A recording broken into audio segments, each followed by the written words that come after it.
Ako sa basahon ang Ebanghelyo ha. Palog manindog ta. Ang Ginoo manaa kaninyo. Ang Santos Ebanghelyo sumala ni Saint Juan. Jesus mingon ngadto kang Tomas. Ako ang dalan, ang kamatuuran ug ang kinabuhi. Walay makaadto sa mahayn kundi moagi kanako. Karon nga nakailan na kamo kanako, makaila usab kamo sa akong amahayn. Ug sukad karon nakailan na kamo kaniya ug nakakita na kaniya. Si Felipe mingon kaniya, Ginoo ipakita kanamo ang amahayn ug igo na kanamo. Si Jesus mitubag, dugay na akong nakig-uban kaninyong tanan. O wala kabag gihapon makaila kanako Felipe. Ang nakakita kanako, nakikita usab sa amahan. Pusa nganong nag-ingon kamay, ipakita kanamo ang amahan. Wala ka ba mutuo Felipe nga ako anaa sa amahan ug ako anaa sa amahan ug ang amahan aniya kanako. Wala magikan kanako ang mga pulong nga akong gisulti kaninyo. Ang amahayn nga niya kanako nagbuhat sa iyang kaugalingong bulohaton. Tuuhin ninyo nga ako anaa sa amahayn o nga ang amahan aniya kanako. Kundili panuo kamo kanako tungod ining mga buhat. Sultihan ko kamo ang mutuo kanako magbuhat sa akong gibuhat. O magbuhat pa siyag labaw paniini. Kay moadto man ako sa amahayn og buhaton ko bisan unsa ang inyong pangayuon sa kungalan. Aron himayaon ang amahayn pinaagi sa anak. Kung mangayo kamo bisag unsa sa kungalan, buhaton ko kini. Ang Ebanghelyo sa Ginoo. Walag malingkod sa before ang second quarter na to. Nya human ako dire mag-bless ko sa inyong mga religious items. Nakabantay mo sa gisulti ni Kristo. Ang mga pulong akong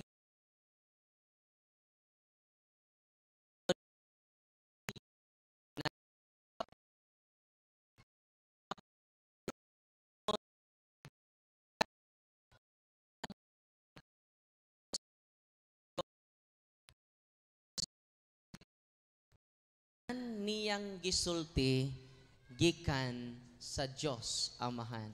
Amen. Nya kanang atong ipangsulti karon gikan na ba na sa Dios? Kanang atong mga desisyon karon gikan na ba na sa Dios? Kanang atong mga prinsipyo karon nga ato ganing pakamatyan, nga ato ganing sakripisyuhan gikan ba na sa Amahan? Humble kay Kristo no.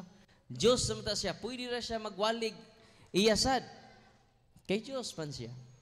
Pero ang tanan nga iyang gisulti dili gikan nako. Atong pakpakan si Kristo. Ang challenge natong tanan dinhi karon, ang atong mga pulong kinahanglan sad gikan na ni Kristo. Kay sa Lucas 10:16 mingon dito, ang naminaw kaninyo, naminaw kanako. Ang naminaw kanako, naminaw sa amahan. Sa ito pa, katong pasapasa nga mensahe. No? Gikan sa simbahan, ang naminaw sa simbahan, naminaw sa anak, si Kristo. O ang naminaw sa anak, naminaw sa Diyos Amahan. Amen? Unang, kita nga niya din ni karon, kami nga mga CFD, wala mi amo. No? Kaya kung mangangko na po mig-amo, no? Amo na mi. No? Kinahanglan ang mga mangwawali maingon, ang akong gisulti dili gikan nako, gikan sa simbahan.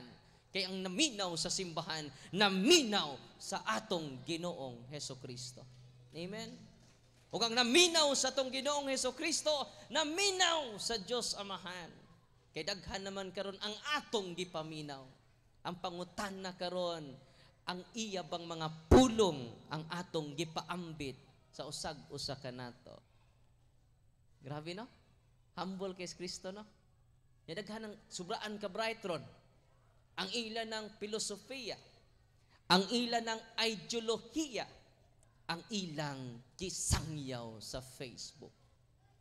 Unang matingatang gubot ang atong palibot, gubot ang atong katilingban, nga naman ang pulong nga atong gisangyaw dili na ang pulong ni Kristo. Tinuod dili. Ibisita ko ni Bishop Raul Dael, ang bishop sa Tandag.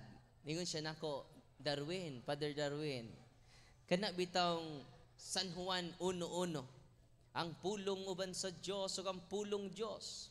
Ningon siya, ang original anak Padre dili pulong, dili logos. Ang original term na gihubad na siya sa logos. Kaya mo, ningon si Bishop, dili pulong. Ang pulong uban sa Dios, sa sinugdan ng pulong uban sa Dios. Ug ang pulong Dios. Ug ang pulong nahimong tao. Balik ko na to, be? Ang pulong sa sinugdan diha na. Ang pulong uban sa Dios ug ang pulong Dios. Ug ang pulong nagpakatao. Ningon siya nako, Father Darwin, sayop ng hubad nga pulong. Ang sakto nga hubad ni ana nga word is dili word, pulong, kundili meaning. Sa sinugdan diha na ang kahulugan, meaning. Og ang meaning Dios, og ang meaning nagpakatao. Without Jesus, our life has no meaning. Amen. Una nga karon nga ebanghelyo mga kaigsunan, ningon siya, ang pulong nga akong gisulti kaninyo dili gikan nako. Atong pakpakan si Kristo. Ang pangutana sa matag usa kanato karon, unsa naman ang pulong nga imong gilitok karon? Gikan ba na sa Dios o gikan sa imong kaluluhan? Uy. Kung gikan sa kaluluhan, pulong lang na, wa nay kahulugan. Kung gikan ni Kristo, mapuno sa kahulugan ang tagsa-tagsa nato kakinabuhi. Amen. God is good all the time. Unang kinahanglan, ang atong isangyaw karon, ang pulong ni Kristo nga gikan sa Amahan. Asa man makita nato ang pulong ni Kristo? Anaa sa iyang iglesia. Iglesia Katolika Apostolika Romana. Amen. O kining pulong nahimong tao. Manay duha ka klaseng pulong. Ang pulong nahimong tao, gitawag nag verbum incarnatum. Sa tawag ana? Nagkasabot mo? No. Verbum is word. Incarnatum nahimong tao. Ang ikaduhang pulong mo ning gitawag verbum inspiratum. Unsay ikaduha? Verbum inspiratum. Ako gi-introduce ninyo mga words, theological words, parang makatagbo mo mga pinangga natong igsuon. Kay bawo bakag unsay verbum incarnatum ug verbum inspiratum. Nakalamang nakagamay. Ang verbum inspiratum mo ning word of God. Nga kinahanglan atong basahon kada adlaw. Before ka mo gunit sa imong cellphone, basaha ang verbum inspiratum. Inspired word. Amen? Ang verbum incarnatum, asa man nato makita. Ang pulong nga nahimong tao, asa man nato madawat? Diha sa santos nga misa. Nagmisan ta kaganina, si Father Lito Giangan ang nimisa uban kanato. Ang pinaka-importante sa misa, nanay verbum inspiratum diha, unang pagbasa, mga salmo, ikaduhang pagbasa. Unay verbum inspiratum. Kusga ko no be? Liturgy of the word. Ang climax sa misa mo ng liturgy of the Eucharist. Verbum inspiratum. Incarnatum. Kanang pan nagigunitan sa pare, mingon siya, kini, mao, ang akong lawas. Kanang pan, mga kaigsunan, dili na ordinaryong pan, kung nasayod lang ang mga Katoliko sa tibuok kalibutan, ilang biyaan ang ilang tindahan, musimba sila o musugat sa Ginoo. Amen? Kung di ka kasimba tungod sa imong tindahan, dili na ikaw ang tag-iya sa tindahan. Ang tag-iya nimo ang imo ng tindahan. Amen? Muna nga, kinanglan manluhod ta ana. Kung kaya pa na itong mangluhod, kay si Kristo naman na, kini mao ang akong lawas. Mukuha siya sa bino, umingon siya, kini mao ang akong dugo. Diyo sa kapare, dito sa Lanciano City, Italia. Yan nagduha-duha siya, inigkaon niya sa pan gapoy lami. Inig-inom niya sa bino gapoy lami. Muna nga siya, dili jud ni tinuod nga lawas ni Kristo. Kaya nagkaon niya sa pan magapoy lami. Nahitabo ni sa 8th century. Kanus 8th century. Dito sa Lanciano City, Italia. Diin?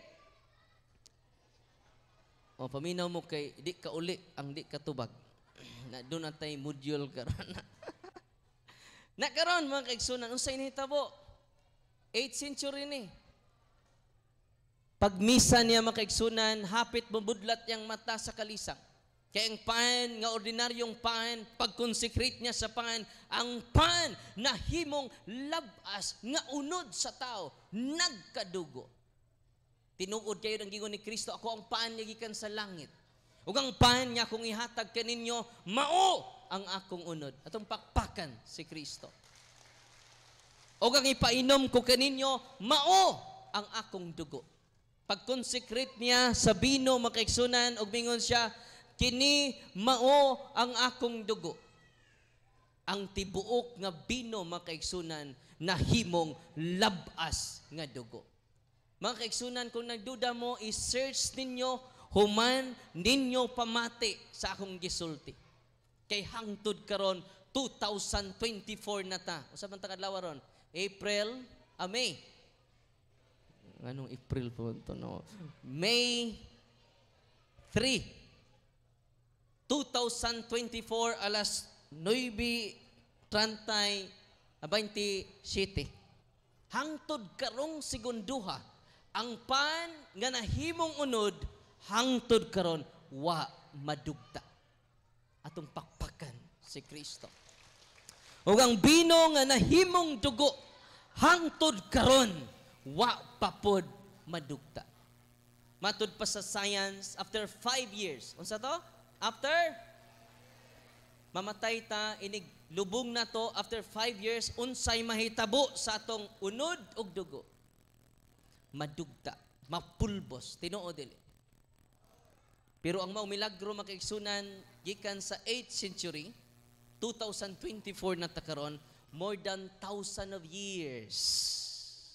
Kay unsay gingon sa Ginoo, ayaw kamo paghago kay daghang katawhan nato karon naghago sa pagkaon nga madunot. Oto itong ikaon ganina, unsa pa itong gipangkaon ganina? Humba para samot ka high blood no.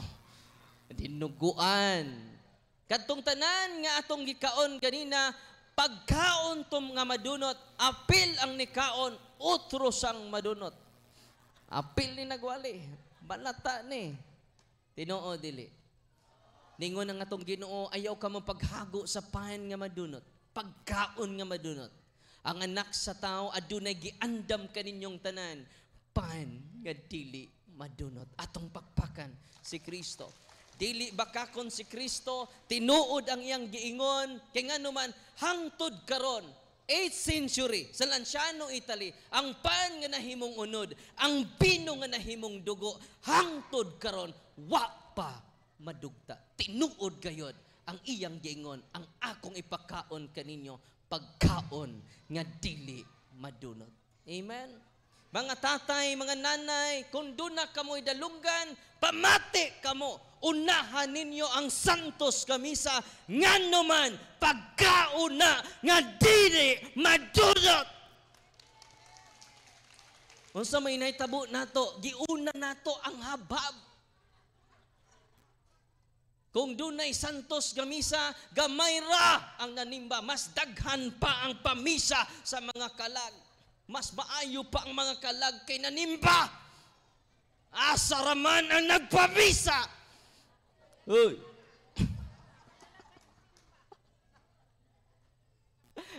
Bitaw, ako masuko with feelings na ako. Parang di mo katog. Kung tinuod, nga nahigugma ka sa imong pamilya, tatay ug nanay pamati mo. Kung tinuod na higugma ka sa imong pamilya, dad-a sila, dili sa diskuhan, dili sa buwangan, kundi sa simbahan. Amen? Uy, lahi naman mong tinanawan ako, no? Bahala mo. Di ba gusto mo vitamin sa inyong anak? Gusto mo vitamin sa inyong kagalingon? Aron mo himsog ang atong lawas. Tinoo, dili. Apan labaw pa ang giprepare sa Ginoo kanimog kanako.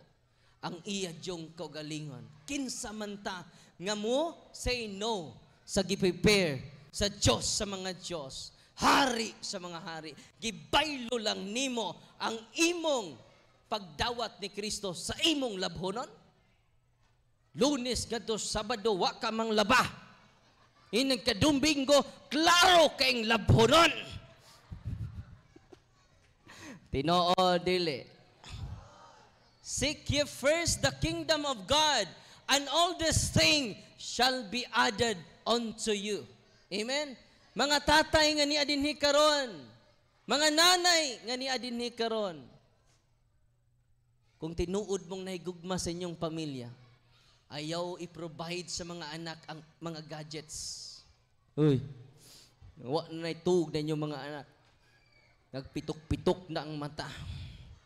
Ang i-provide ninyo ang lawas o dugo, nya libre ra.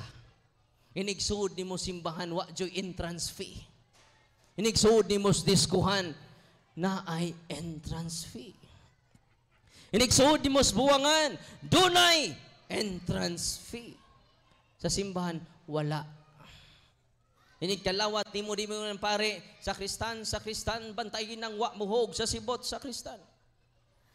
Kalawat to rin na. Nawa ra ba na buhog sa sibot? Nya unsa may ito yung pagkalawat nila padre? Dili lawas ni Kristo. Unsa man? Bukog ni Kristo. Aron mabukog ng mga tihik nga dagko. Mingon pa pare ana, dili. Muhog kag dili, tanan nga mo simba makadawat sa lawas ni Kristo libre. Kaya kaluwasan nga giandam sa Ginoo libre. Maingon nga nakadawat kamo nga way bayad, panghatag usab kamo nga way pagpangayog bayad. Amen. Atong pakpakan ng atong Ginoong Hesukristo nga nalipay karong gabiuna og nihilak siya sa kalipay kay labang nagana nga katawhan na minaw sa iyang pagtulunan. Amen. Matud pa sa mga members sa choir, inikanta nila before ang Ebanghelyo, mingon din sila, ang pulong nga matahom, ang pulong talagsaon, ang pulong nga ginamithi, ang pulong sa kinabuhi. Ang uban kayo may basa-basa sa pulong sa Ginoo. Kung sa'yo nahitabo, gikabuhi. Mao nang mga katawhan nga ni adin ni karon nga tagsara ikita sa simbahan, bilagro ra makita sa simbahan. Ayaw ninyo o siki kada Domingo.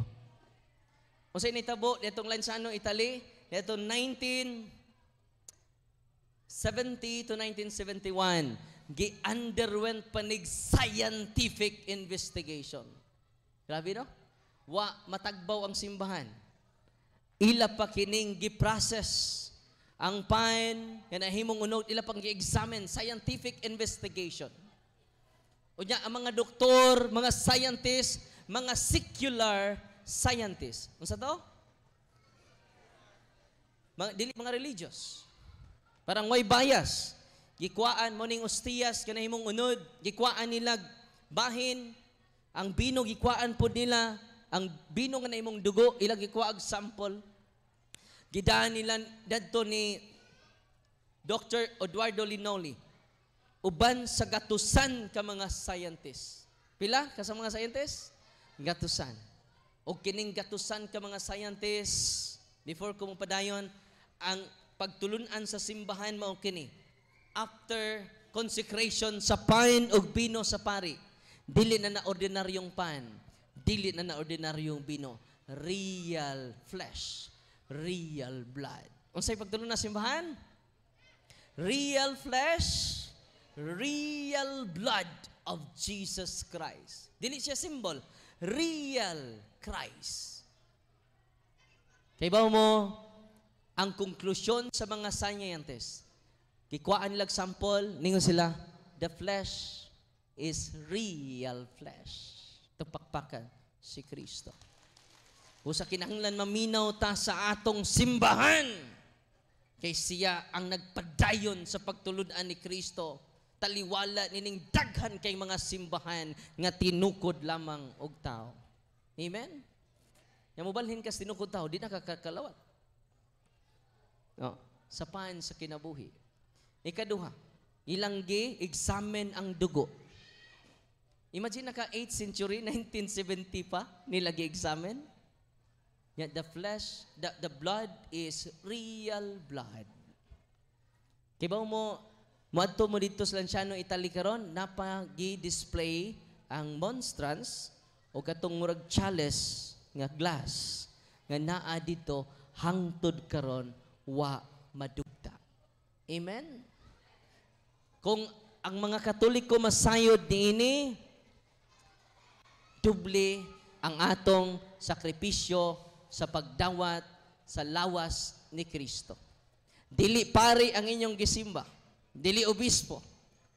Nganong naata sa simbahan, dili sa tao, tungod sa Diyos nga nagpakatao. Amen? God is good all the time. Atong pakpakan ang Ginoo. Kaduha nga milagro, tulo ka milagro akong isulti ninyo. Nya kuan ninyo ha? Era mo pud mo bag tando diha. I-double check ninyo. Historical ba ang gisulti ni Father Darwin? Okay? Ayaw mo pagpitok-pitok ha? Amen. Amen ra pud mo. I-search ninyo. Ada video deh, ito ipakita ang video. Ang documentary Bisaya version. Atong pakpakan ng Ginoo. So, 1996 to, sa Buenos Aires, Argentina. Grabe no? Different place, different doctors, the same conclusion. The flesh is real flesh, the blood is real blood. Atong pakpakan ang Ginoo. Og si Dr. Castanyon nga usa ka atheist. Unsa si Dr. Castanyon? Usa ka atheist. Dili motuo og Ginoo. Human nag-supervise siya niini, naglingo-lingo siya. Tinuod kayod nga dunay Kristo. Atong pakpakan si Kristo. Og ang atheist nahimo ng Katoliko karon, no? Nya type AB, mausad ang Lanciano, Italy, 8th century, type AB, sa Buenos Aires, type EB, nya real flesh. Grabe no? Wala nga, bisan unsa na ka makasasa ang pari ng imong gisimbahan, real Christ ga po na. Nga naman, dili man ang pari mo'y nakapahimo sa lawas ni Kristo. Nakapahimong ang lawas ni Kristo, dili ang pari, kundi si Kristo nga nagtukod sa santos nga Eucharistia. Amen? Ang misa ni Father Pio, nga pinakabalaan kay tandi ni Father Darwin, the same ra ang kabalaan o ang pagka-epektibo ni Ana. Amen? O simba ka sa kailan ni mong pare o sa way klarong pare, the same ra ang effect ni Ana. Nga naman, gitawag na siya ex opera operato. Ano sa to? Ex opera operato. Ang operation sa sacrament, wa mag-agad sa pari, kundi nag-agad ni Kristo nga nagtukod sa mga sakramento. Amen? Katapusan na lang jud kay magdula na ta. Kadulao na ba ang tanan? Amen. Katapusan, diri sa Poland, year 2008. So, gikan sa 8th century, 1996, 2008. Ha? Oh, Poland lagi. 2008. So, atong pakpakan ng Ginoo, no? So, mura na ituyo na mo nganong ni Ami diri kanang duwa, ikaduha ra na katong kaon, ikaduha ra sad, no? Ang pinaka rason nganong ni Ami karon tungod sa evangelization. Atong pakpakan ang kapistahan nato ni Santa Cruz ug sa mga leaders nato at Paris Priest, Father Lito nga nangunay sa pagmisa nato kaganina, ikapitong misa taon to niya ganina, no? Wanang kapoy kayo. O balikon ako, klaro, tinaw kaayo, daghan kayo. Tulo lang akong gisulti ninyo. Pero kung kamo mag-search pagdugang, kinadaghanan, mga kaigsunan, baga kayo ang libro nga nagsaysay sa Eucharistic miracle. Nga na nakabaga. Kung ato nang tunan mga igsuon, mudugang ang ato kahibalo. Ya kung mudako ato kahibalo, mudako sad ang atong paghigugma. Ya kung mudako ato paghigugma, mudako ang atong pagtuman. Dili ka katuman kung wa kay gugma, dili ka kay gugma kung wa kay kahibalo. Karong gabi una nadugangan ang atong kahibalo. Og usa na kagasa sa Espiritu Santo ang knowledge. Amen. Og daghan kayong salamat sa inyong pagpaminaw. Og ako i-bless inyong mga religious items ha. Unya human na magduwa ta kay ana mo sa inyong nahimutangan ha. Atong i-bless.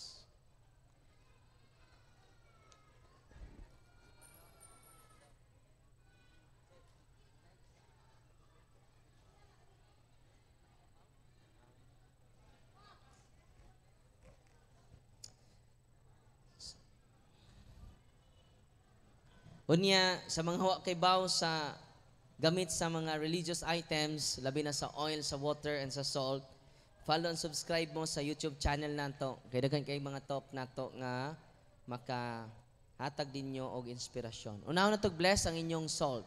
In the name of the Father, and of the Son, and of the Holy Spirit. Amen. The Lord be with you.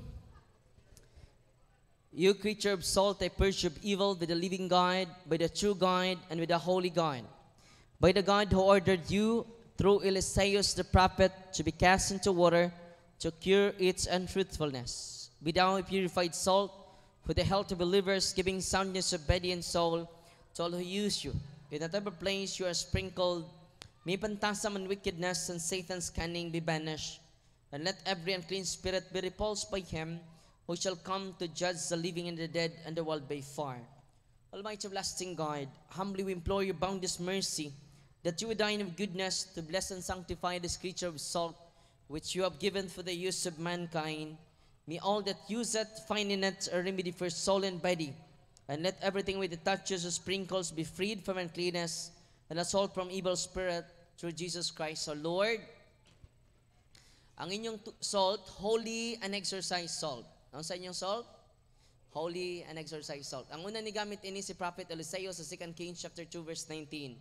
Doon ay gi-curse ng sapa, daghang nasakit, niabot si Prophet Eliseo, nag-bless siya salt.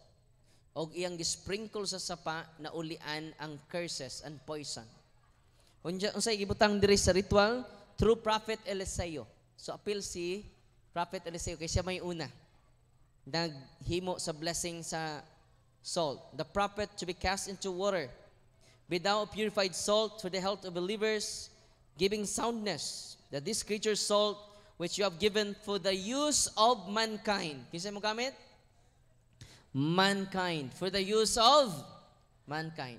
Kanang inyong salt, dili na holy salt, but holy and, yun ay pakapin, exercise salt because of Christ. Ito pagpakan si Kristo. So na ito i-bless inyong tubig. You creature water, I purge you of evil in the name of God the Father Almighty, in the name of Jesus Christ, His Son, our Lord, in the power of the Holy Spirit, that you may be water fit to brace us against the envious foe. May you be empowered to drive him forth and exalt him together with his fallen angels, by the power of the self-same Jesus Christ, O Lord, who shall come to judge the living and the dead and the world by fire. O God, who for man's salvation, those dispense wondrous mysteries, with efficacious sign of water, hearken to your prayer, pouring forth your benediction upon this element which you consecrate with manifold purifications.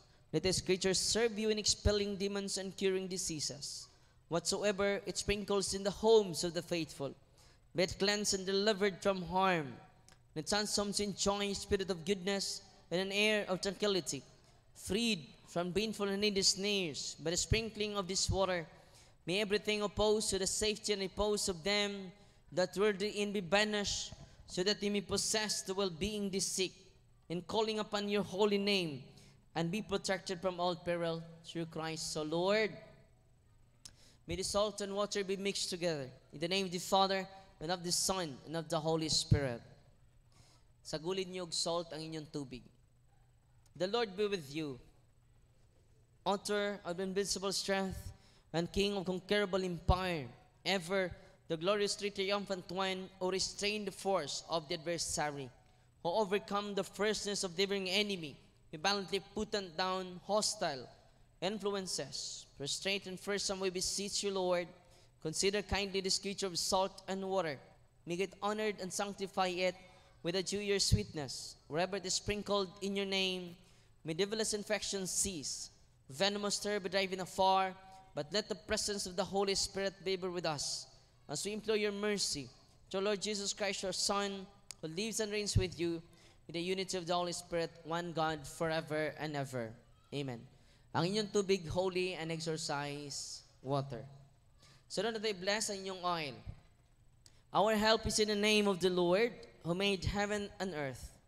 God's creature oil, I cast out the demon from you by God the Father Almighty, who made heaven and earth and sea, and all that they contain. Let the Osiris power, the devil's legions, and all Satan's attacks and inclinations be dispelled and driven afar from this creature oil. Let it bring health in body and mind to all who use it.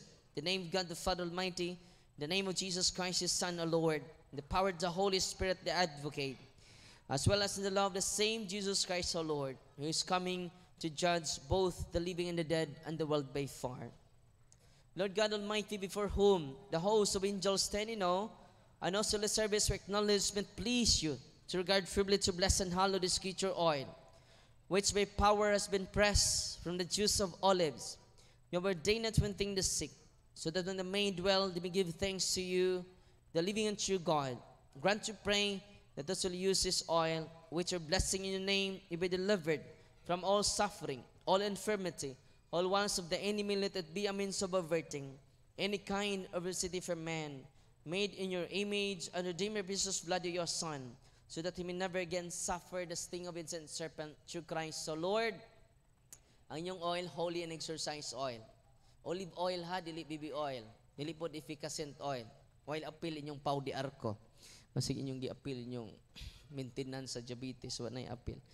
Sunod na to, incense, candles, rosaries, Benedictine cross, Benedictine medals, sacred icons, sacred images of the saints and of God, scapulars, handbook, general blessing. Heavenly Father, through your Son, Jesus Christ, our Lord, in obedience to Him, we embrace the ministry He has entrusted to His bride, the church. Grant now in your mercy, we pray, a very special and powerful blessing on all the religious items in their hands, that we will hence use the ministry of healing, spiritual liberation, and exorcism. Thine that through the blessing you bestow, may it be a very potent and terrible weapon against the attacks of the evil one and his legions. May all religious items mightily restrain the devil and his demons and all unclean spirits, rendering them powerless, unable to harm the afflicted your priests and people, and to whomever these are used in the exercise of the ministry, wherever it is kept, men clean and diabolic spirits flee in fear, never daring to harm nor even approach. In the name of Jesus Christ, this we ask. Amen. In the name of the Father, and of the Son, and of the Holy Spirit. Amen. Nya follow and subscribe sa YouTube channel para kaibaw mo saan paggamit sa mga religious items. Daghang salamat. Nya second quarter na to, no? Apel kog duwa sa mga tatay kay tatay man ko pero so mag-enjoy ta karon. Amen. God is good. All the time. Atong pakpakan ng ato Ginoo, pakpakan nato ang matag usa. Ani karon, wa pa matog. God bless.